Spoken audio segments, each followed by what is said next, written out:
7. Fair play. Before you read, has your best friend ever done something you thought was wrong? What did you do then? क्या आपको कभी ऐसा लगा है कि आपके जो बेस्ट फ्रेंड है उसने कोई गलत काम किया हो?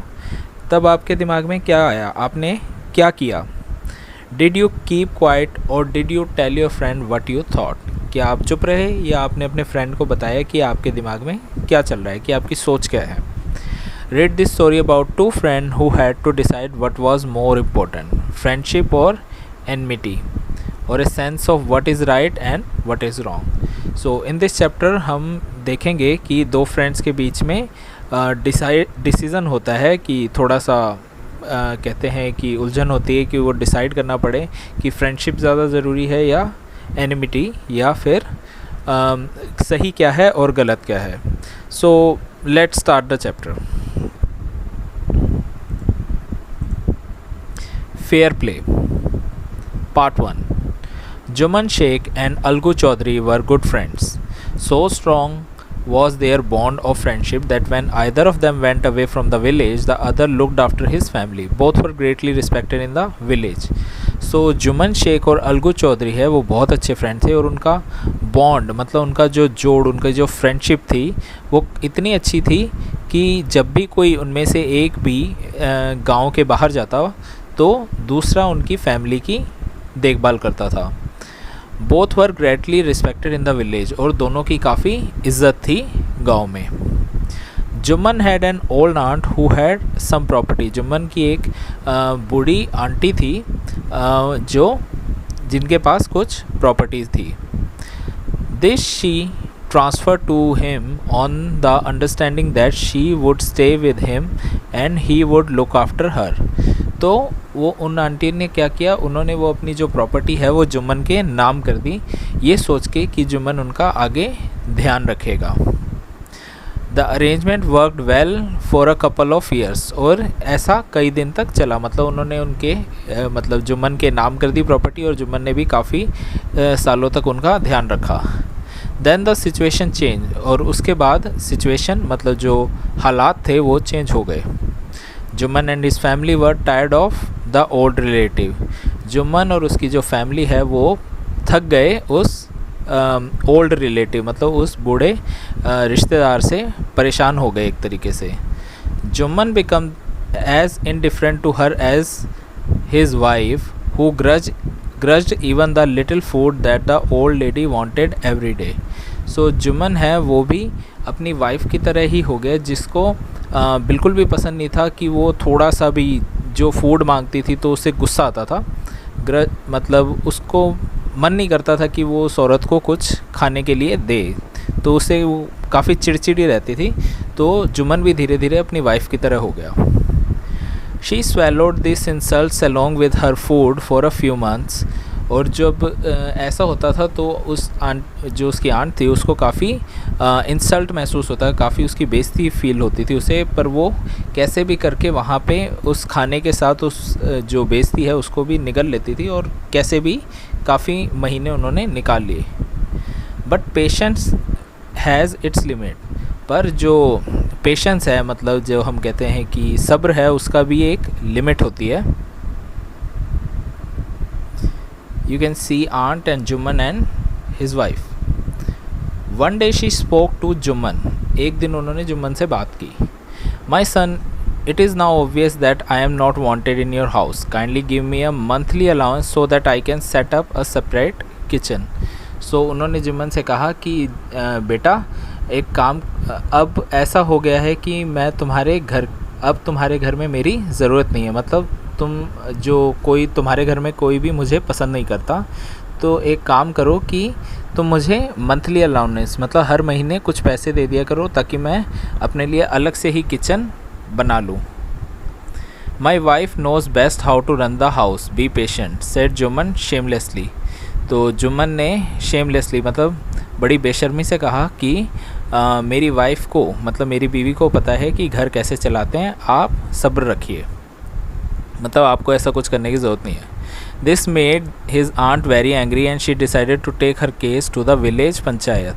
सो ये सुन के जो उनकी आंटी है वो काफ़ी गुस्सा हो गई और उन्होंने सोचा कि इस बात को अब पंचायत में, जो गांव में कोर्ट होते हैं जहाँ पे फैसले होते हैं, वहाँ पे ले जाया जाए।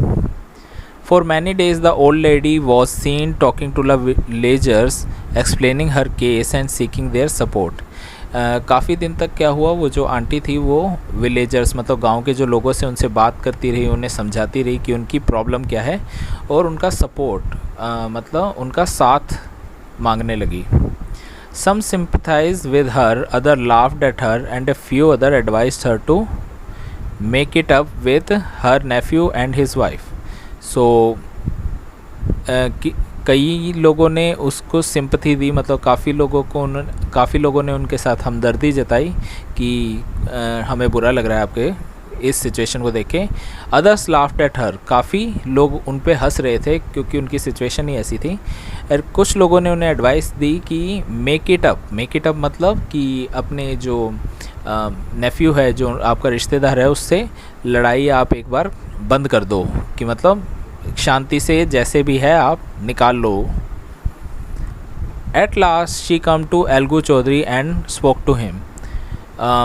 तो उसके बाद वो अलगू चौधरी के पास आई जो जुम्मन का फ्रेंड था और उससे बात की। यू नो चाची, Jumman is my best friend, how can I go against him. तो उन्होंने कहा कि चाची आप तो जानते हो कि जुम्मन मेरा बेस्ट फ्रेंड है, मैं उसके ख़िलाफ़ कैसे जा सकता हूँ। अलगू सैड, अलगू ने कहा, but is it right my son to keep mum and not say what you consider just and fair, plead the old lady.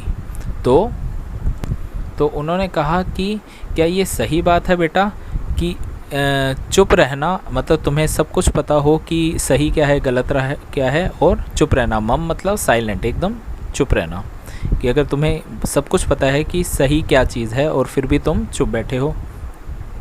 Pleaded the lady, उस औरत ने रिक्वेस्ट की।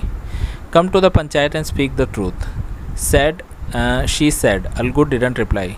तो वो आंटी ने कहा कि पंचायत में आओ और सच्चाई बता दो उन्हें, और अलगू ने इस बात का जवाब नहीं दिया। But her words kept ringing in his year, पर उनकी जो बात है वो उनके दिमाग में घूमती रही, उसके कान में बार बार बजती रही। Now let's come to part 2. The panchayat was held the same evening under an old banyan tree. So panchayat है वो एक banyan tree के नीचे शाम को हमेशा लगता था और उस दिन भी लगा। Jumman stood up and said, Jumman खड़ा हुआ और उसने कहा, The voice of punch is the voice of God. जो पंच है, जो उनके जो लीडर हैं, 5 लीडर होते हैं, जो 5 लीडर हैं उनकी आवाज़ ही भगवान की आवाज़ है। मतलब आपका जो कहना है वो भगवान के कहने के बराबर है, मतलब मैं उसे टालूंगा नहीं। Let my aunt nominate the head panch, I will abide her decision. तो उसने कहा कि आप 5 में से जो लीडर है वो मेरी आंटी सिलेक्ट कर लेगी, मतलब मैं उन्हें मौका देता हूँ कि आप में से जो लीडर है उसका फैसला वो लेंगे और मैं उनके डिसीज़न से सहमत हूँ। The punch knows neither friend nor enemy. What do you say to Algu Chaudhary? The old lady announced. तो जो क्या नाम है, ओल्ड लेडी है, जो आंटी है, उन्होंने कहा कि जो पंच है, जो पंचायत के जो पंच है, जो लीडर्स हैं, वो ना फ्रेंड जानते हैं ना एनिमी जानते हैं, ना वो किसी को दोस्त मानते हैं ना दुश्मन मानते हैं। वो कहती है कि मैं लीडर किसको बनाना चाहूँगी, अलगू चौधरी को, मतलब जो जुम्मन का फ्रेंड है मैं उसे ही लीडर बनाना चाहती हूँ, उसे ही जज बनाना चाहती हूँ हमारे केस का। Fine, replied Jumman hiding his joy over his unexpected piece of luck. तो जुम्मन अपन खुश हो गया अंदर ही अंदर कि मैं कितना लकी हूँ कि मेरा ही फ्रेंड जज बन गया, और उसने कहा फाइन, कि ठीक है।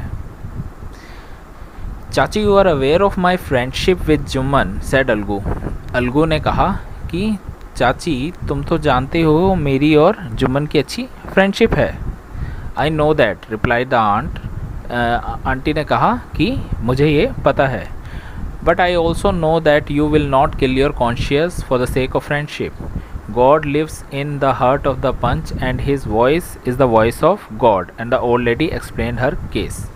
तो उन्होंने कहा कि पर जो तुम्हारे अंदर की कॉन्शियस मतलब अंतरात्मा होती है ना, वो उसकी तुम उसे मार नहीं सकते फ्रेंडशिप के लिए। और जो भगवान होते हैं, पंच के दिल में भगवान रहते हैं और वो कभी भी झूठ नहीं बोलेंगे।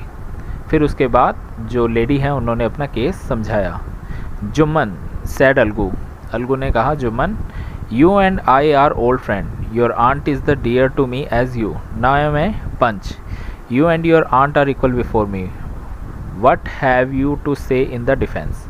तो अलगू ने जुम्मन से कहा कि जुम्मन तुम और मैं बहुत पुराने फ्रेंड हैं, और जितना तुम मेरे लिए प्रिय हो उतनी ही तुम्हारी आंट भी है, और मैं अब पंच हूँ, मतलब मैं अब लीडर हूँ, और मेरे सामने तुम और तुम्हारी आंटी बराबर है, और तुम अपने बचाव में क्या कहना चाहोगे। आंटी ने तो अपना केस रख दिया था। 3 years ago began the Jumman, Jumman ने शुरू किया 3 साल पहले। My aunt transfer her property to me, मेरी आंटी ने अपनी सारी प्रॉपर्टी मुझे दे दी। I promise to support her as long as she lived, मैंने उन्हें वादा किया था कि मैं उनको सपोर्ट करूँगा, उनका ध्यान रखूँगा जब तक वो जिएंगी। I have done all I could, मैंने सब किया जो मैं कर सकता था। There have been a couple of quarrel between my wife and her but I can't stop it, और काफ़ी झगड़े होते थे मेरी वाइफ और आंटी के बीच में, पर मैं उन्हें रोक नहीं सकता था।